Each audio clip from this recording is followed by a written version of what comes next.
বাইরে প্রচন্ড ঝড় আর বৃষ্টি, আর বৃষ্টির মাঝখানে আমার খেতে ইচ্ছে করছিল স্কুইড ভর্তা। তাই যে ভাবনা সেই কাজ, ফ্রিজ থেকে বের করে নিলাম স্কুইড।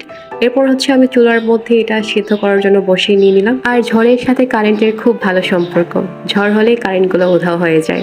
দেখো ভাইয়া, সবাইকে নমস্কার, ওয়েলকাম করছি আমার ছোট ভিডিওতে। অলরেডি আমার স্কুইডটা সিদ্ধ হয়ে গেছে, এটা আমি এখন চুলা থেকে নামিয়ে ফেলবো। বাই দ্য ওয়ে, ঝড় বৃষ্টির দিনে কার কার আমার মতো এরকম ভর্তা খেতে ভালো লাগে আপনারা অবশ্যই কমেন্ট করে জানাবেন। এরপর আমি পরিমাণ মতো লাল টকটকে পাহাড়ি মরিচ, পরিমাণ মতো লবণ, টেস্টিং সল্ট, আদা বেটে রেখেছিলাম, এটা আমি এখন সিদ্ধ করে রাখা স্কুইডের মধ্যে দিয়ে দিচ্ছি। এরপর আমি পেঁয়াজ কুচি দিয়ে দিচ্ছি, তারপর হচ্ছে আমি লেবুর রসটা দিয়ে দিচ্ছি। লেবুর রসটা দেওয়ার পর এখানে খুব সুন্দর একটা স্মেল আসে, তারপর হচ্ছে একটু টক টক ঝাল ঝাল, খেতে কিন্তু খুবই ভালো লাগে।